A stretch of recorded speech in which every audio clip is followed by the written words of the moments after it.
Hi, welcome to Liam's Library. You know, when I was younger, before I started reading heaps of scary shit, I used to read Roald Dahl.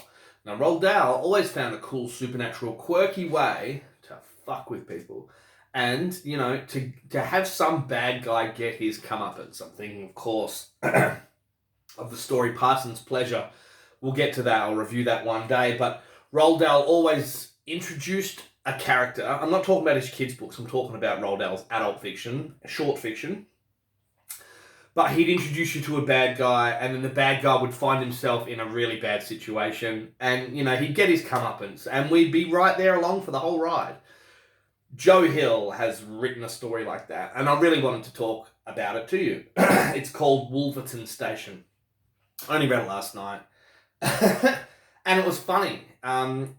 I've never written a werewolf story. I've written a lot of vampire ones, but I don't know, I could never find a cool enough angle. I think if you're going to tell a werewolf story, it's got to have some originality, you know, like Dog Soldiers and Howling, and it's got to have its own angle. It can't just be, and then a werewolf did this and bit you. Like, there's got to be some shit to it. So, Wolverton Station by Joe Hill is a short story featured in Full Throttle, his anthology from last year. And it's a crack up of a story.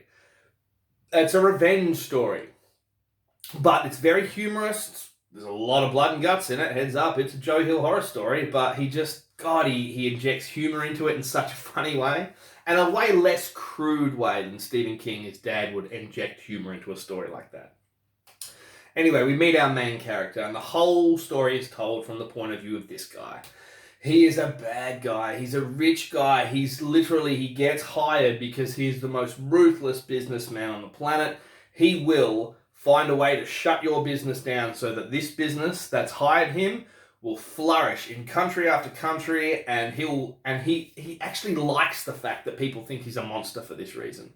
He'll happily argue with them to the point of, you know, craziness, because he doesn't give a shit what they think about him. Yeah, the world is a bad place. I might be adding to it, but who gives a fuck? He really doesn't give a shit. And the thing is, he's in England right now, and he's watching some protesters, because people are protesting him. He has turned this American coffee franchise into one of the biggest things ever, and now it's in London and England, and the Brits are just going off about it, and they just don't want their American Jimmy coffee there, and he thinks it's hilarious. So instead of taking his normal chauffeured car, he wants to jump on the tube, you know, that goes through London. I've never been to the UK, so I don't know. I imagine that's what he's on, the tube. Anyway, so he's on this train, and as he's going, he's pulling into Wolverton Station. Now, Wolverton Station, as he pulls up, now this is how the story starts. He pulls up and sees a wolf at Wolverton Station. Now, because he's been watching protesters all day, they're all been dressed up in crazy stuff. There's this big Uncle Sam on stilts with like a 3.5-inch dildo hanging out the front of it. And he thinks it's hilarious. Like, anybody's going to remember what they're actually protesting when they're dressing up like that. So he sees a guy with a briefcase and a suit and pointy wolf ears and a swishing tail back and forth waiting at Wolverton Station. He thinks that's just delightful. In fact, he hopes the protester comes into first class and tries to sit and intimidate him, because he'll give him a piece of his mind and give him a hard time for it, and the wolf won't get any satisfaction. He's thinking all this when the train stops at Wolverton Station, and it takes a really long time, and he hears a couple of, like, bumps and thumps and maybe a scream and a laugh, and he's like, God, what are they doing? Like, loading a fucking car onto the back train. He's in first class, you know. And all of a sudden the door finally opens. He's like, here comes the guy. Here comes the guy in the wolf costume, and I bet he sits right next to me, doesn't he? Oh, well, fuck it. If he does, he's in for it.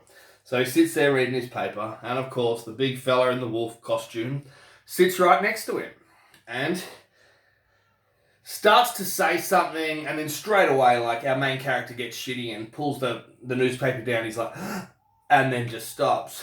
Because no matter how hard he's trying to see a man in a wolf suit, it isn't. It's a wolf in a business suit, and it's a real wolf. And he's standing there panting with a big grin, and he's just like, and pretends he doesn't see it. So the wolf, he's cool too. The wolf's pretty cool, and he talks like this, and he's like, fucking, can you believe it? reading shit out of the paper and having a couple of fucking laughs with this man right here. And this guy's shitting himself. He's like, ooh, you know, he's about to cry, sweat's pouring down him. So he gets up and he's like, oh, I have to use the bathroom. Yeah, no worries, mate, the wolf says. And he heads down towards the door to coach.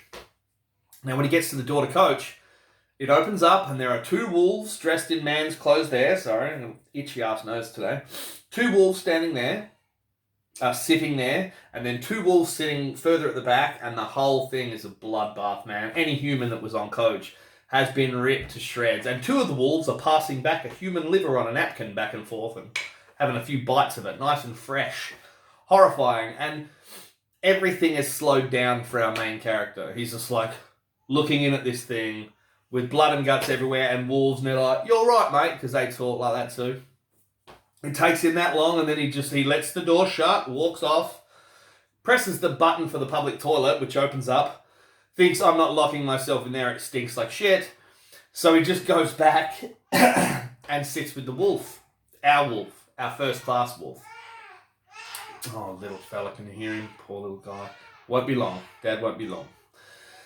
Quickly finish this review because my little fella needs a big kiss from Dad. So, he goes back to our main wolf.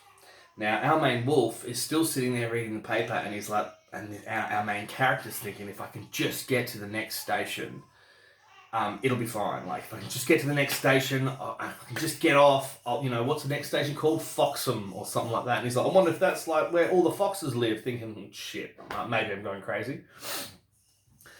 Excuse me. So, all of a sudden, the train does start to slow. And he's like, oh, wow, this is amazing. And then the wolf starts saying a few more funny things, like giving American shit and saying, yeah, like you think the rest of the world wants to be just like you.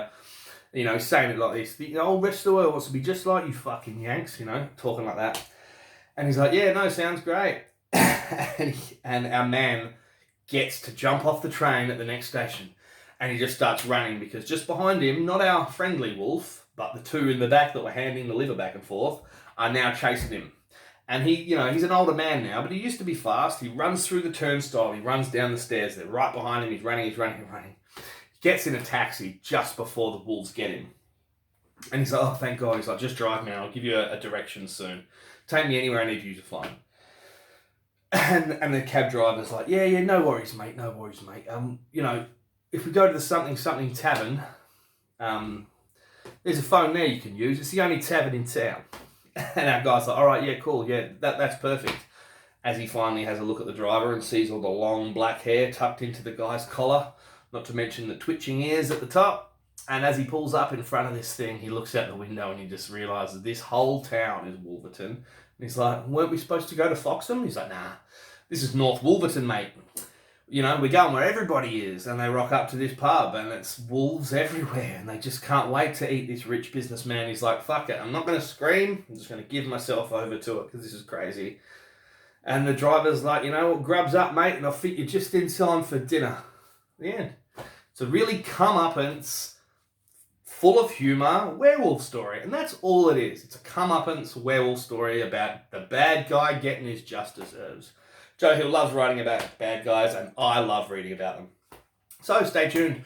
I don't know what's next week, but it'll be something cool. So in the meantime, look after one another, read some really good books, watch some even better fucking movies, and don't take any shit from anyone. See ya.